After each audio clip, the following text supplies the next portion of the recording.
Hello friends, मैं हूं advocate Nitesh Banka. आप है मेरे YouTube channel let's speak legal में। आज मैं आपके सामने एक बहुत ही बेहतरीन वीडियो प्रस्तुत करने जा रहा हूं, जिसमें मैं आपको ये बताने जा रहा हूं कि फाइनल आर्ग्यूमेंट्स, जो रिटन फाइनल आर्ग्यूमेंट्स हैं, उसकी क्या इंपॉर्टेंस होती है, क्या क्यों जरूरी है, और हर केस में आपको जो है रिटन सबमिशन जो है आपको कोर्ट को देनी क्यों जरूरी है।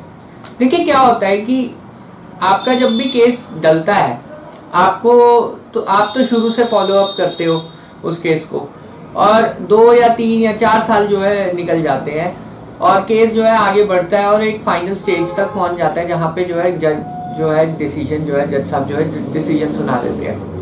अब प्रॉब्लम क्या आती है कि जब इतने साल केस चल जाता है तो इम्पोर्टेंट डॉक्यूमेंट्स, इम्पोर्टेंट एविडेंस या इम्पोर्टेंट जो आपके जो रिटन स्टेटमेंट है या आपका जो डिफेंस है, वो जो है एक बहुत ही कॉम्प्लिकेटेड वे में फाइल के अंदर होता है। क्या होता है कि कई बार ये होता है कि जज साहब जो है जब जजमेंट लिखते हैं, आपकी सबमिशन तो सुन लेते हैं, उनके नोट्स भी बना देते हैं और फाइल के अंदर जो है मार्क भी कर देते हैं, टैग भी कर देते हैं इंपॉर्टेंट चीजें। बट कई बार क्या होता है कि ओरल आर्ग्यूमेंट्स करने के बाद जो है बहुत सारी चीजें जो है मिस भी हो सकती हैं, क्योंकि ओरल सबमिशन में आप जो है वहां पे लिमिटेड टाइम में हो सकता है कुछ चीजें मिस कर जाएं। तो सबसे इम्पॉर्टेंट चीज ये होती है कि आप जो है रिटर्न सबमिशन सबमिट करें।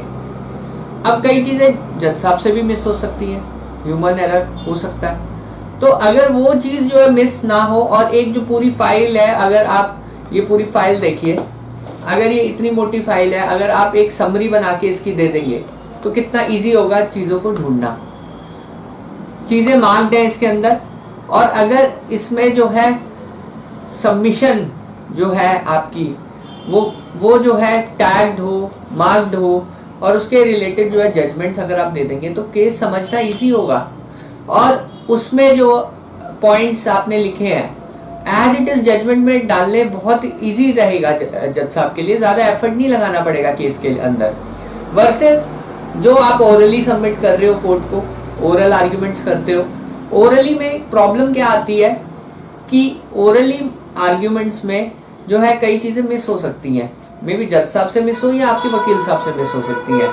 तो रिटर्न सबमिशन में कुछ मिस नहीं हो सकता।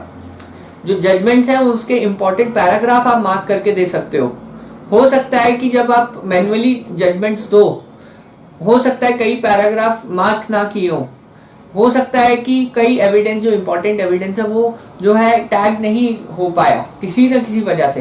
हो सकता है उस दिन आपके वकील साहब का दिन अच्छा नहीं है और उन्होंने जो है ढंग से आर्ग्यू कर नहीं पाए। तो वो बहुत सारे फैक्टर्स है, ओरल आर्ग्यूमेंट में बहुत सारी डिसएडवांटेज है। इसलिए जो है रिटन सबमिशन जो है आपको कोर्ट को देनी चाहिए, ये एक इम्पॉर्टेंट चीज है।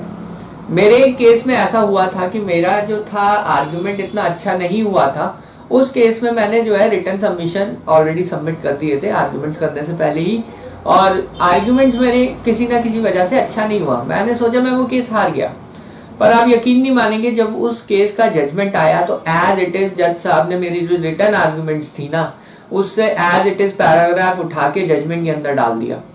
तो देखिए कितनी पावरफुल है रिटन आर्ग्यूमेंट्स। बेसिकली वकील का काम होता है जज साहब को असिस्ट करना, उनको जो है केस के फैक्ट्स बताना, एविडेंस बताना, लॉ बताना और जजमेंट्स देना।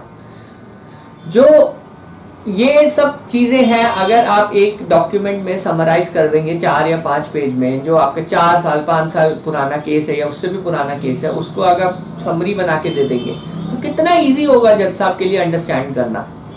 तो रिटन आर्ग्यूमेंट्स एक परसुएशन टूल है, यानी इससे जो है बहुत जो है जजेस प्रभावित होते हैं, और जो सिंपल लैंग्वेज में जो चीज उन्हें समझ आ जाएगी उस पे जो है निर्णय लेना बहुत इजी होता है।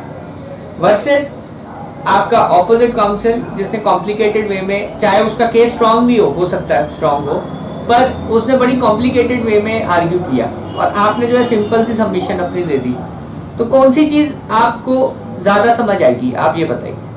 सिंपल चीज ऑब्वियसली जब आप रिटर्न फॉर्म में देंगे वो चीज आपको ज्यादा अच्छी तरह समझ आएगी। 4 या 5 पन्नों में जो आपने पूरा केस की समरी दे दी है, फैक्ट्स दे दिए, एविडेंस दे दिए, सब कुछ दे दिया आपने 4 या 5 पेजेस में, वो चीज इजीली समझ आ जाएगी।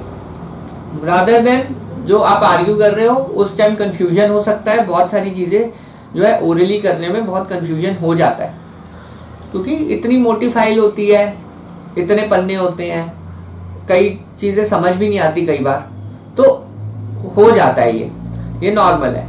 तो अब अगर आपको समराइज ही करना है हर चीज को, तो आपको रिटर्न आर्ग्यूमेंट्स एक तरीके से, ये एक समरी है पूरे केस की, 4 या 5 पेज में पूरी समरी हो गई है। अब रिटर्न आर्ग्यूमेंट्स के कंटेंट क्या होने चाहिए? देखिए, पहले तो एक ब्रीफ बनाना है आपको कि केस किस बारे में है, क्या उसमें जो है इश्यूज बने हैं, मतलब क्या चीज है जो निर्णय लेना है जज साहब को, किस इशू पे निर्णय लेना है। इशू क्या होता है?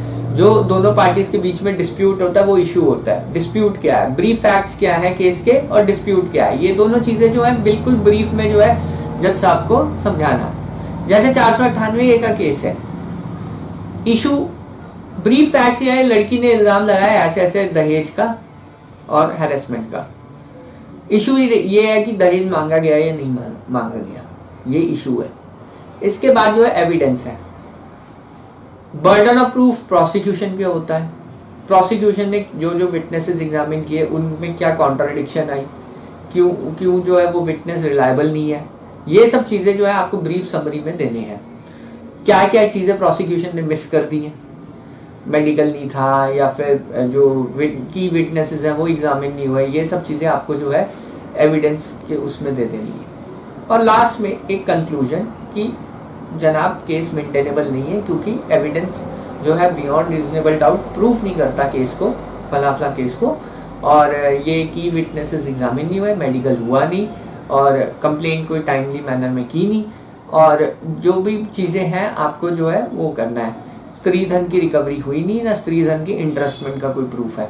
तो ये सब चीजें जो है आपको जो है दिखाने हैं। जो विटनेसेस है वो रिलेटेड विटनेसेस है, और जो विटनेस इंडिपेंडेंट विटनेस है वो मेरे फेवर में गवाही दे रहे हैं।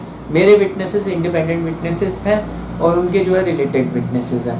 तो जो कोर्ट है वो पूरी समरी देख लेगा पूरे केस की, और एक एविडेंस को अगर 4 पेज में अगर आप लिख सकते हैं, ये भी एक आर्ट है। अगर आप 4 पेजेस में एक केस को, पूरा 7-8 साल चलने वाला केस 4 पेजेस में अगर आ जाए तो कितनी हेल्प होगी वो आप सोच सकते हैं। तो रिटर्न आर्ग्यूमेंट्स यहाँ पे जो है बहुत इंपॉर्टेंट है। आपको जो है रिटर्न आर्ग्यूमेंट्स हमेशा हर केस में, हर आर्ग्यूमेंट पे आपको रिटर्न आर्ग्यूमेंट देने चाहिए मेरे हिसाब से, खासकर फाइनल आर्ग्यूमेंट्स में। इवन अगर आप कोई एप्लीकेशन वगैरह आर्ग्यू कर रहे हैं जिसमें थोड़ा कॉम्प्लेक्स है चीजें, तो वहां पे भी आप जो है रिटर्न आर्ग्यूमेंट्स दे सकते हैं, नहीं तो आप वैसे भी आर्ग्यू कर सकते हैं, कोई दिक्कत नहीं है। मेनली रिटर्न आर्ग्यूमेंट जो है फाइनल आर्ग्यूमेंट के टाइम पे दे देनी चाहिए, जब आपका केस बिल्कुल फाइनल स्टेजेस पे है, या फिर अपील जो फाइनल स्टेजेस पे है, तब आप देख सकते हैं। Even in honourable supreme court भी आप जो है रिटर्न सबमिशन जो है वो कहते हैं। तो जो अच्छे और बड़े फोरम्स हैं, जो बड़ी अदालतें हैं, वहां पे तो बोलते ही हैं कि आप रिटर्न सबमिशन जो है अपना दे दीजिए। इवन कंज्यूमर फोरम्स में भी जो है रिटर्न सबमिशन जो है कोर्ट कहता है आप दे दें। तो आप अब इवन रेरा भी यही कहता है कि आप रिटर्न आर्गुमेंट्स दीजिए इसमें। तो जो ओवरऑल मैं आपको समराइज कर देता हूँ इस वीडियो का सार ये है कि रिटर्न आर्गुमेंट्स की इंपॉर्टेंस इतनी है कि आपका जो केस है जीता और हार का सीधा हो जा सकता है, क्योंकि आप जो है जज साहब की हेल्प कर रहे हो कि सिंपलीफाई करने के केस को। जो सिंपल चीज है वो समझ आती है, जो कॉम्प्लेक्स चीज है वो नहीं समझ आती, वो कंफ्यूज करती है। जो चीज कंफ्यूज करती है तो वो चीज जो है परसुएसिव नहीं होती, मतलब उसकी जो है वो कन्विंस नहीं कर पाती किसी ऑनेबल जज को या किसी कोर्ट को कन्विंस नहीं करेगी। जो सिंपल चीज होगी वो इजीली कन्विंस कर जाएगी और उस पर जो है डिसीजन प्रॉम्प्ट होगा। तो वहां पे जो है सिंप्लीफाई करने के लिए आपको केस एक समरी देने के लिए आपको रिटर्न सबमिशन सबमिट करनी है जब फाइनल आर्गुमेंट होते हैं। तो ये एक शॉर्ट वीडियो था जिसमें मैंने आपको रिटर्न सबमिशन के बारे में सब कुछ बता दिया है। अब अगली बार जो है आपका केस जब भी फाइनल स्टेजेस पे आएगा तो आपको आप वकील साहब से कहिए कि रिटर्न सबमिशन भी सबमिट करिए। और बहरहाल वीडियो देखने के लिए बहुत बहुत धन्यवाद। अगर आपको ये वीडियो पसंद आई है तो प्लीज लाइक कीजिए, चैनल को मेरे सब्सक्राइब कीजिए। धन्यवाद, थैंक यू वेरी मच।